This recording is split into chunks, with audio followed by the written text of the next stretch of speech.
ಅನ್ಯಾಯವನ್ನು, ನನ್ನ ಮೇಲೆ ಮಾಡ್ತಕ್ಕಂಥ ದಬ್ಬಾಳಿಕೆಯನ್ನು, KGF ನಗರದಲ್ಲಿ ಅಧಿಕಾರ ಅನ್ನೋ ಒಂದು ಸೊಗಡು ಹೇಗೆ ಹೋಗ್ತಾ ಇದೆ ಅನ್ನೋದನ್ನ ನಿಮಗೆ ತಿಳಿಸ್ಕೊಡ್ಬೇಕು ಅಂತೇಳಿ ಇವತ್ತು ನಾನು ನಿಮ್ಮನ್ನ ಕರೆದಿದ್ದೀನಿ. பொதுமக்கள் பிரச்சனைக்கு போராடியதற்கு பொய் புகார், கொலை மிரட்டல்.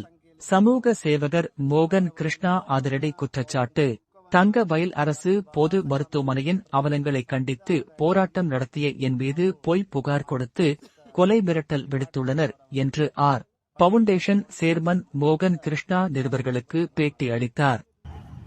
ನಾನು ಮಾನ್ಯ ಶಾಸಕರಲ್ಲಿ ಒಂದು ಮಾತನ್ನು ಕೇಳ್ತೀನಿ ಮತ್ತು KGF ಜನತೆಯ ನನ್ನ ಬುದ್ಧಿವಂತ ರೈತರನ್ನ, ಕಾರ್ಮಿಕರು, ತಾಯಂದಿರು, ಅಣ್ಣಂದಿರು, ಯುವಕರು, ವಿಶೇಷವಾಗಿ ನಾನು ಸರ್ಕಾರಿ ನೌಕರರಲ್ಲಿ ನಾನೊಂದು ಮನವಿಯನ್ನು ಮಾಡ್ತಾ ಇದ್ದೀನಿ.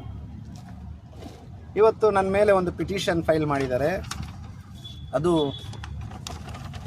ಮಾನ್ಯ ಮುಖ್ಯಮಂತ್ರಿಗಳಿಗೆ, IGPಗೆ, ಸರ್ಕಾರಿ ನೌಕರರ ಭವನಕ್ಕೆ ಒಂದು ಪತ್ರವನ್ನು ಬರೆದಿದ್ದಾರೆ.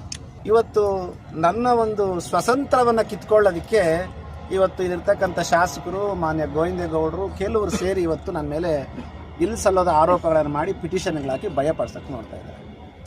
ಸರಿ, ಅದಕ್ಕೆಲ್ಲ ಬಗ್ಗೋನು ಅಲ್ಲ, ಜಗ್ಗೋನು ಅಲ್ಲ.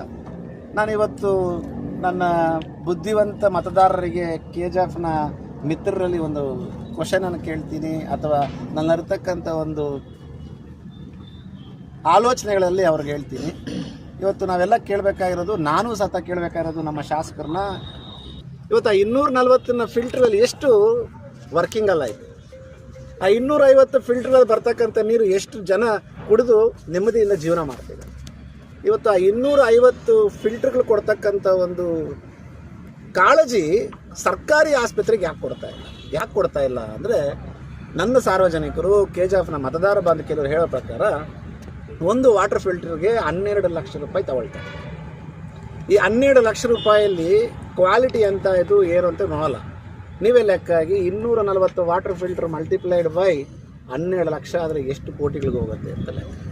ಇವತ್ತು KGF ನಗರ ಭಾಗಕ್ಕೆ ಸುಮಾರು 7-8 ವರ್ಷದಿಂದ ಅಮೃತ್ ಯೋಜನೆಯಲ್ಲಿ 69 ಕೋಟಿಗಳಷ್ಟು ಮನೆ ಮನೆಗೂ ವಾರ್ಡ್ಗೂ ನೀರು ಕೊಡಲಿಕ್ಕೆ 69 ಕೋಟಿಗಳಷ್ಟು ಬಿಡುಗಡೆ ಆಗೈತೆ ಅಂತ ಒಂದು ಮಾಹಿತಿ ಹೇಳುತ್ತೆ. ಪ್ರತಿಭಟನೆ ವೇಳೆ ಸರ್ಕಾರಿ ನೌಕರರನ್ನ ಬೈದಿದ್ದಾರೆ, ಜಾತಿ ನಿಂದನೆ ಮಾಡಿದ್ದಾರೆ. ಹೇ ಸ್ವಾಮಿ, ನಾನು ಎಲ್ಲೂ ಇಲ್ಲ, ಎಲ್ಲ ಕಡೆ ರೆಕಾರ್ಡ್ ಆಗೈತೆ, ನಾನು ಎಲ್ಲೂ ಜಾತಿ ನಿಂದನೆ ಮಾಡಿಲ್ಲ. ಕೂಗು ಅಥವಾ ನನ್ನ ಒಂದು ನೋವು, ಈ ಸರ್ಕಾರಿ ಆಸ್ಪತ್ರೆಯಲ್ಲಿ ಪ್ರಾಣ ಹೋದ್ರೂ ಪರವಾಗಿಲ್ಲ, ಯಾರೂ ದನಿ